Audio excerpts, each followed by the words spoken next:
8:17 पे हम बच्चे को लेके हॉस्पिटल में एंटर हो गए, सारे जने मिल के। इतना बेकार सिस्टम मैंने अपनी लाइफ में नहीं देखा। इंसान की कोई वैल्यू नहीं है, मरे जिए उनके लिए कोई फ़र्क ही नहीं पड़ता यहाँ पे किसी को भी। कभी कहते हैं बच्चे को ऊपर ले जाओ, कभी कहते हैं नीचे ले जाओ। नीचे लेके गए तो इमरजेंसी में कहते हैं यहाँ तो कोविड वार्ड है, यहाँ पे तो आप बच्चे को वैसे ही कोविड करा दोगे, ऊपर ले जाओ। ऊपर वाले नीचे, नीचे वाले ऊपर। कोई लिफ्ट नहीं चलती, स्ट्रक्चर उठा के बच्चे को भाग रहे हैं ऑक्सीजन साथ में लेके। डॉक्टर कहती पीजीआई ले जाओ, यहाँ तो इसका ट्रीटमेंट ही नहीं है। इतना बड़ा हॉस्पिटल बना रखा है, क्या सिटी स्कैन की मशीन नहीं है वहाँ पे? लानत है ऐसे सिस्टम पर जो सिस्टम आपको इलाज नहीं दे सकता, आपके बच्चे की जान नहीं बचा सकता। गरीब का बच्चा जाए तो जाएगा, घर पे बैठ के मर जाए। 1100 करोड़ लगा के हमने यहाँ पे तोहफा दिया करनाल को, उसके बावजूद भी यहाँ पे मैनेजमेंट नहीं है। यहाँ डॉक्टर्स को बात करने की अकल नहीं है। डॉक्टर्स हमें ये कह रहे हैं कि बच्चे को पीजीआई ले जाओ। जो राजा हैं वो चंडीगढ़ के अंदर बैठे हैं, प्रजा है वो त्राही त्राही कर रही है, इलाज के नाम पर कुछ नहीं है। ये था सवाल सिस्टम के ऊपर है। ये उसी सिस्टम की बात कर रहे हैं जिस सिस्टम को बदलने के लिए सरकारें हर 5 साल के बाद बदलती हैं। ये उसी सिस्टम के ऊपर सवाल है जिसमें हर 5 साल बाद ये दावा किया जाता है कि हमने आपके लिए ये कुछ कर दिया और आगे जाकर ये कुछ करने वाले हैं। ये सवाल उसी सिस्टम के ऊपर है जिस गरीब के ऊपर 1947 से लेके आज तक अगर हमारे देश की राजनीति चल रही है तो वो गरीब के ऊपर ही चल रही है। गरीबों की संख्या बढ़ती जा रही है, नेताओं की संख्या बढ़ती जा रही है, अस्पतालों की संख्या बढ़ती जा रही है, डॉक्टरों की संख्या बढ़ती जा रही है, लेकिन ये स्थिति, ये सिस्टम बदलने के लिए फिलहाल तैयार नहीं। नमस्कार, मैं हूं आकर्षण उपल और इस समय आप ये सीधी तस्वीरें देख रहे हैं करनाल के सेक्टर 14 से। दोस्तों, मजबूरियां इंसान को कहां ले जाती हैं इस बात का अंदाज़ा आप यहां से लगवाइए कि ये जो शख्स आप अपनी स्क्रीन पर देख रहे हैं ये मूल रूप से मध्य प्रदेश के रहने वाले हैं। मध्य प्रदेश के पन्ना ज़िले से काम करते हैं, ये मिस्त्री का यानी कि चिनाई का काम करते हैं। और कल रात को इनके साथ एक घटना घटती है। 1.5 साल का इनका मासूम सा बच्चा, रसोई में जब इनकी पत्नी काम कर रही थी वो बच्चा गिर जाता है। उसे इतनी चोट लगती है कि ये सेक्टर 8 के एक मोड़ पर खड़े होकर इंतज़ार करते हैं कि आखिर मैं इस बच्चे को अब इलाज के लिए लेकर जाऊं तो जाऊं कहाँ। जो ये शख्स आप यहाँ पर देख रहे हैं इनका नाम राहुल सचदेवा है, करनाल के जाने माने बिजनेसमैन है। ये अपने घर जा रहे थे जब इन्होंने देखा कि एक व्यक्ति अपने बच्चे को इस तरह से लेकर खड़ा हुआ है। इससे बातचीत की और पता लगा कि बच्चे को काफ़ी ज़्यादा चोट लगी है, सर से खून बह रहा है, लेकिन इन्हें ये नहीं पता था कि मुझे उसको लेकर कहाँ जाना है, क्योंकि करनाल में 3-4 दिन पहले ही आए थे। ऐसे में संपर्क होता है नीड ब्लेसिंग्स नॉट मनी के गुरकीरत सिंह से, जो लगातार हमारे यानी कि i24 पर आपको किसी न किसी वीडियो के माध्यम से दिखते हैं। और क्या कुछ इनके साथ करनाल के कल्पना चावला मेडिकल कॉलेज में हुआ, कल्पना चावला मेडिकल कॉलेज ने क्या इलाज किया या नहीं किया, और आखिर क्यों इन्हें करनाल के सेक्टर 14 स्थित मिमानी हॉस्पिटल में लेकर आना पड़ा। 1100 करोड़ रुपए का अस्पताल आखिर किस वजह से 1.5 साल के मासूम बच्चे का इलाज नहीं कर पाया। करनाल का सिविल अस्पताल जहां पर लंबी चौड़ी फौज है डॉक्टरों की, आखिर क्यों वो इलाज नहीं कर पाए। आखिर क्यों निजी अस्पताल में एक 1.5 साल के मासूम को, वो भी एक मिस्त्री का जो काम करते हैं, उनके बच्चे को लाना पड़ा। और क्या वो एक निजी अस्पताल का खर्चा वहन कर सकते हैं, ये भी आपको बताएंगे। सबसे पहले जुड़ते हैं राहुल सचदेवा जी के साथ। राहुल जी, क्या कुछ पूरा मामला था? करनाल में 1100 करोड़ रुपए की ये मूर्ति लगा रखी है जहां पर दावा किया जाता है कि इलाज हो रहा है। आपका एक्सपीरियंस क्या रहा, पूरा मामला क्या था? सर, एक्सपीरियंस ये था कि मैं रात को 8 सेक्टर गया कुछ केमिस्ट पे दवाई लेने। 8 बजे का टाइम होगा, तो ये बेचारा बाहर अपने बच्चे को लेके और उसको प्यार कर रहा था। छोटा बच्चा, इसका रिस्पॉन्स नहीं कर रहा था। तो मेरे साथ मेरे फ्रेंड थे, मैंने इनको बोला मुझे लग रहा है कि इसके बच्चे को कोई प्रॉब्लम है और ये बेचारा परेशान हो रहा है यहाँ। तो इन्होंने उससे पूछा कि क्या बात हो गई है। इन्होंने बच्चे को थोड़ा सा खिलाने की कोशिश की, बच्चे ने रिस्पांस नहीं किया। बच्चे की आइज़ बिल्कुल खुली हुई थी और छोटा सा 1.5 साल का बच्चा है। इन्होंने पूछा क्या हुआ, वो कहता जी मेरे को इसको चोट लग गई है। इन्होंने मेरे को कहा कि भाजी सीरियस लग रहा है। फटाफट हमने अपनी गाड़ी में बिठाया। इतने मेरी गुरकीरत भाई से कनेक्ट किया मैंने रास्ते में। इन्होंने कहा सिविल हॉस्पिटल लेके आ जाओ, कल्पना चावला। उपल जी, आप बिलीव नहीं करेंगे, 8:17 पे हम बच्चे को लेके हॉस्पिटल में एंटर हो गए, सारे जने मिल के। इतना बेकार सिस्टम मैंने अपनी लाइफ में नहीं देखा। इंसान की कोई वैल्यू नहीं है, मरे जिए उनके लिए कोई फ़र्क ही नहीं पड़ता यहाँ पे किसी को भी। कभी कहते हैं बच्चे को ऊपर ले जाओ, कभी कहते हैं नीचे ले जाओ। नीचे लेके गए तो इमरजेंसी में कहते हैं यहाँ तो कोविड वार्ड है, यहाँ पे तो आप बच्चे को वैसे ही कोविड करा दोगे, ऊपर ले जाओ। ऊपर वाले नीचे, नीचे वाले ऊपर। कोई लिफ्ट नहीं चलती, स्ट्रक्चर उठा के बच्चे को भाग रहे हैं ऑक्सीजन साथ में लेके। ये बेचारा, इसका फादर एक वर्ड भी नहीं बोल पा रहा क्योंकि इतनी बड़ी घटना इसके साथ घट गई है। परसों बेचारा MP से आया और इसका छोटा सा बच्चा, मासूम बच्चा, इधर उधर लेके भाग रहे हैं। 10:20 पे जब हमने थोड़ा सा उनसे गुस्से में बात की, शोर मचाया, तब लोग उन्हें हमें ट्रॉमा सेंटर में, कहते जी आप ट्रॉमा सेंटर ले जाओ, सिविल हॉस्पिटल में ले गए। ट्रॉमा सेंटर लेके गए, डॉक्टर ने हाथ भी नहीं लगाया बच्चे को। हम इतनी मुश्किल से भाग के ऑक्सीजन हाथ में उठा के 10:15 पे वहाँ पहुँचे civil hospital trauma centre. Doctor कहती PGI ले जाओ, यहाँ तो इसका ट्रीटमेंट ही नहीं है। वो तो शुक्र है कि गुरकीरत भाजी ने और विक्की भाजी ने बात की डॉक्टर से। इन्होंने कहा एक बार आप हमारे पास आओ। डॉक्टर साहब का थैंक यू किए, एक फ़ोन कॉल पे नीचे आए, आप यहाँ पे मिमामी हॉस्पिटल में, रजत मिमामी के पास। अब बच्चा आप मिल के आओ, बच्चा ठीक है अभी, और बट फेलियर है बहुत बड़ा करनाल सिस्टम के ऊपर। कहते हैं ना हमारा ये बन रहा है वो बन रहा है, सिर्फ लोगों को बेवकूफ़ बनाने का तरीका है, कुछ भी नहीं है। ग्राउंडेड जीरो पे आप जाके देखेंगे ना, जो लोग इनको फॉलो करते हैं और कहते हैं बड़ा अच्छा काम हो रहा है, जीरो है सर। मैंने कल अपनी आंखों से देखा ना, रोना निकल गया 2 घंटे। जाना चाहेंगे कभी नहीं जिंदगी में जाना चाहेंगे, बट गरीब आदमी कहाँ मरेगा सर?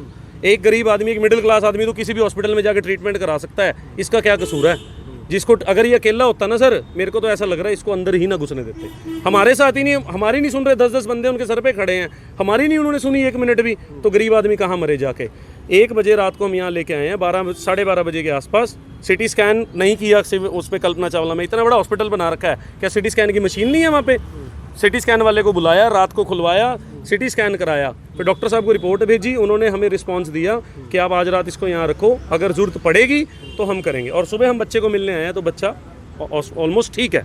तो लानत है ऐसे सिस्टम पर, जो सिस्टम आपको इलाज नहीं दे सकता, आपके बच्चे की जान नहीं बचा सकता। जब वोट लेने की बारी आती है तो इन्हें कहा जाता है कि अच्छे दिन आने वाले हैं, अब की बार मोदी सरकार। लेकिन क्या कुछ सच्चाई है, ये भी आपने देख लिया, सुन लिया, जान लिया, समझ लिया। इस तरह की खबरें हम रोज़ाना आपको दिखाते हैं। दोस्तों, यहाँ पर सवाल उन डॉक्टर्स का भी है जो अपने काम को बहुत अच्छे तरीके से करते हैं। कोरोना काल चल रहा है, उन्हें कोरोना योद्धा कहा जाता है। ये खबर देखकर जाहिर तौर पर जो वैसे डॉक्टर हैं जो अच्छे तरीके से इलाज करते हैं, पेशेंट्स की बात सुनते हैं, उनका मन, उनका दिल ज़रूर दुखेगा। लेकिन कुछ डॉक्टर्स ऐसे हैं जो सही इलाज देने की जगह, सही तरीके से ऐसे गरीब लोगों को यानी कि मैनेज करने की जगह, उन्हें समझाने की जगह, किस तरह से उन्हें ये कहकर भगा देते हैं कि PGI ले जाइए। PGI ऐसे कहा जाता है कि जैसे सिविल हॉस्पिटल के पीछे ही बिल्कुल PGI है। PGI जाने के लिए आपको एम्बुलेंस चाहिए, एम्बुलेंस का कोई प्रबंध उन्होंने नहीं करवाया। ये गरीब आदमी है, आखिर अपने बच्चे को लेकर जाता तो जाता कैसे? गुरकीरत जी, कल रात को आपका एक वीडियो आया, वो वीडियो हमने भी चलाया, बड़े गुस्से में थे, काफ़ी कुछ आपने बुरा भला बोला डॉक्टर्स को। क्या कारण रहा? आप तो सारा दिन वहाँ पर सेवा करते हैं, डॉक्टर से आपका रोज़ का मिलना जुलना है। जब मेरे को लगता है कि डॉक्टर को अप्रिशिएट करना चाहिए, हम डॉक्टर्स को अप्रिशिएट भी करते हैं, बट कल एक मेरे को इतना गुस्सा आया क्योंकि एक लानत डालने वाली बात थी। डॉक्टर CMO से मेरी बात हो रही है कि CMO सर मेरे नॉन है, आप ये ना सोचो, मतलब सोचने की बात, गरीब का बच्चा जाए तो जाएगा, घर पे बैठ के मर जाए। CMO सर से बात हुई है, CMO सर कहते हैं ये कोविड वार्ड है गुरकीरत, इसकी ज़रूरत ही नहीं है, यहाँ पे ज़रूरत ही नहीं है। मतलब इतना बड़ा हमने हॉस्पिटल बना दिया, करनाल को इतना बड़ा तोहफा मिला हुआ है, 1100 करोड़ लगा के हमने यहाँ पे तोहफा दिया करनाल को, उसके बावजूद भी यहाँ पे मैनेजमेंट नहीं है, यहाँ डॉक्टर्स को बात करने की अकल नहीं है। डॉक्टर्स हमें ये कह रहे हैं कि बच्चे को PGI ले जाओ। सोचने की बात है, ये गरीब PGI कहाँ लेके जाएगा? मतलब इसको एम्बुलेंस भी चाहिए, एम्बुलेंस के साथ साथ एक केयर टेकर भी चाहिए। अगर मैं थैंक यू करता हूँ राहुल सचदेवा जी का, अगर रात को वो ना होते तो मेरे को नहीं लगता कि इसका बच्चा बच भी पाता। और इतना बड़ा हॉस्पिटल बनाया, शायद अब DC साहब को चाहिए कि अब ग्राउंड लेवल पर आके यहाँ पे, हाँ DC साहब को चाहिए कि अब आके यहाँ पे ग्राउंड लेवल पर देखे कि आपके हॉस्पिटल में क्या हो रहा है। तो दोस्तों, आपने सुना होगा कि पहले दौर में जब राजा महाराजा हुआ करते थे, उस टाइम पे क्या कुछ किया जाता था कि जो राजा होते थे वो बाज़ारों में निकलते थे, यानी कि अपने अपने रियासत में, सल्तनत में निकलते थे। वहाँ पर देखा जाता था, वो मुंह छुपाकर, भेष बदल कर जाते थे, देखते थे कि आखिर किस तरह से जो पूरे का पूरा काम है वो चल रहा है। लेकिन इस समय जो राजा हैं वो चंडीगढ़ के अंदर बैठे हैं, प्रजा है वो त्राही त्राही कर रही है, इलाज के नाम पर कुछ नहीं है। अंदर अभी हमारी अस्पताल के जो डॉक्टर हैं, डॉक्टर रजत मेवानी, उनसे बात हुई, अभी आपको अंदर लेकर चलते हैं, दिखाते हैं कि आखिर उस बच्चे की क्या हालत है, डॉक्टर उस बच्चे के बारे में क्या बोलते हैं। लेकिन सवाल फिर से सिस्टम के ऊपर ये है कि अगर उस बच्चे का इलाज PGI में ही होना था, अगर उस बच्चे की जान जा सकती थी, PGI अगर वो ना लेकर जाते, तो आखिर इस अस्पताल में लाकर उस बच्चे की जान कैसे बच गई? ये अपने आप में गंभीर सवाल ज़रूर है। जो लोग जिन डॉक्टर्स के पास लंबा चौड़ा एक्सपीरियंस है, लंबा चौड़ा तजुर्बा है, आखिर वो उन्होंने सिर्फ बच्चे की आंख देखकर इस बात का अंदाज़ा कैसे लगा लिया कि इस बच्चे को इलाज की ज़रूरत है, वो भी चंडीगढ़ के पीजीआई में, जबकि ना तो बच्चे का कोई अल्ट्रासाउंड हुआ, ना एक्सरा हुआ, ना सीटी स्कैन हुआ, कुछ भी किया नहीं किया। और उसके बाद अगर ये लोग ना होते तो आप समझ सकते हैं जिन्होंने फाइनेंशियल तौर पर भी परिवार की हेल्प किया। अभी हमारी जो बच्चे के पिता उनसे बात हुई थी, उन्होंने बताया कि अभी तक मेरा कोई पैसा खर्च नहीं हुआ है। अगर ये लोग ना होते तो आप समझ कर देखिए कि शायद ओपीडी की पर्ची कटवाने के लिए भी इनके पास पैसे नहीं है, क्योंकि आजकल आपको पता है कि काम धंधा किस तरह का चल रहा है। मिस्त्रियों की दिहाड़ी नहीं लग पा रही है, 400-500 रुपये दिहाड़ी कमाने वाला बंदा 300 रुपये की ओपीडी की पर्ची कैसे कटवाएगा? ये सिस्टम के ऊपर एक सबसे बड़ा सवाल है। लेकिन जब बात उपलब्धियों की आती है, जब बात गिनाने की आती है, बड़े बड़े स्टेज लगाए जाते हैं चुनावी रैलियों के लिए, तो उस टाइम कहा जाता है कि हमने आपके शहर को इतना बड़ा अस्पताल दे दिया जहाँ पर 500 बेड लगे हुए हैं। अगर इस गरीब आदमी को उसमें से आधा बेड भी नहीं मिल पाया तो इसके लिए वो 500 बेड किस काम के हैं? ये अपने आप में बड़ा सवाल जरूर है। एक बार अंदर चलते हैं और दिखाते हैं कि आखिर उस बच्चे की फ़िलहाल क्या हालत है। तो पहुंच गए हैं उस वार्ड में जहां पर उस बच्चे का इलाज फ़िलहाल चल रहा है। आप देख सकते हैं कि जो माँ है, दोनों बच्चे गोद में हैं, डॉक्टर साहब भी हैं हमारे साथ, उनसे भी बात करेंगे। और ये वो बच्चा है, इसी बच्चे के डॉक्टर साहब चोट थी, और ये वो बच्चा है मासूम सा जिसे चोट काफ़ी ज़्यादा लगी थी। इलाज के नाम पर पीजीआई में भेज दिया गया। अब दोनों बच्चे आप देख सकते हैं कि माँ के साथ फ़िलहाल अस्पताल में दाखिल है, अस्पताल में एडमिट है। क्या कुछ पूरा मामला था एक बार जान लेते हैं। हमारे साथ डॉक्टर रजत मेवानी है। डॉक्टर साहब, क्या कुछ ये पूरा मामला था? आपके पास कल रात को पेशेंट आया, ये बच्चा है, क्या इसकी हालत थी उस टाइम, क्या कुछ बताना चाहेंगे? देखिए, कल रात ही आया था बेबी एक, तो इसको उस समय दौरे आ रहे थे।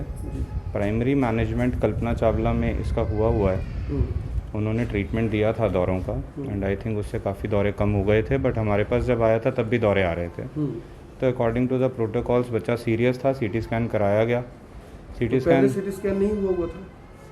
नहीं, पहले नहीं हुआ था सीटी स्कैन हमने करवाया था, तो सीटी स्कैन नॉर्मल है, बट उसमें एक्सीडेंटली कुछ एक पैदाइशी बीमारी निकली है जिसका फर्दर ट्रीटमेंट कराया जाएगा। वो इनको एडवाइस कर देंगे कि कैसा है ट्रीटमेंट। प्राइमरी मैनेजमेंट के बाद ओवरनाइट हमने बेबी अब स्टेबल है। पहले यानी चोट वगैरह सर पे भी थी कुछ? हाँ, ऐसी हिस्ट्री दे रहे थे कि घर में खेलते हुए गिर गया था या किसी शेल्फ से गिर गया था ये।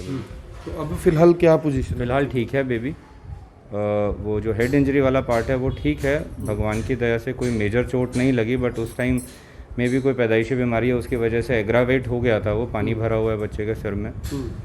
तो लेटेस्ट ही आगे का क्या ट्रीटमेंट, न्यूरोसर्जन की एडवाइस लेके और आगे का ट्रीटमेंट कराया जाए। कितनी एज है डॉक्टर साहब बच्चे की? 1.5 साल के आसपास है। और ये कितने बजे के आसपास लेके आपके पास? 11 बजे के अराउंड, 10:30-11 बजे। हाँ, 10:30-11 बजे इस बच्चे को लेकर आए गए। तो फिलहाल आप देख सकते हैं कि जो बच्चा है वो सो रहा है, माँ उनकी साथ में, 2 बच्चे इनके पास हैं। और रात को काफ़ी ज़्यादा परिवार परेशान था कि आखिर ये इलाज करवाएंगे तो करवाएं कैसे। निजी अस्पताल में आप जानते हैं कि एक गरीब आदमी इतनी आसानी से इलाज नहीं करवा सकता। लेकिन डॉक्टर रजत मेवानी का भी यहाँ पर हम पूरे करनाल की तरफ से, हरियाणा की तरफ से जो भी लोग इस वीडियो को देख रहे हैं उनका धन्यवाद करना चाहेंगे कि उन्होंने भी तुरंत प्रभाव से बच्चे को एडमिट किया। और बच्चे के पिता ने अभी तक ये बताया कि मुझसे किसी तरह का कोई भी पैसा नहीं लिया गया। बच्चा आपका है जी? कैसे लगी थी चोट इसको? खेलते हुए अचानक गिर गया था। कितनी चोट थी? किचन के ऊपर से यहाँ बोल उठ नहीं रहा था कुछ? नहीं बोल रहा था, कुछ भी नहीं बोल रहा था। कितने दिन पहले आए करनाल आप? अभी 10-15 दिन हो गए। 10-15 दिन पहले करनाल आए हो? हाँ। तो सरकारी अस्पताल ले गए थे, इलाज मिला कुछ वहाँ पे? नहीं मिला कुछ। कहाँ मिला इलाज? यही मिला है। अब ठीक है बच्चा? हाँ, अब ठीक है। बातचीत हुई कुछ बच्चे से? हाँ। दूध वगैरह पी रहे? हाँ, दूध वगैरह सब पी रहा, खेल रहा था अभी।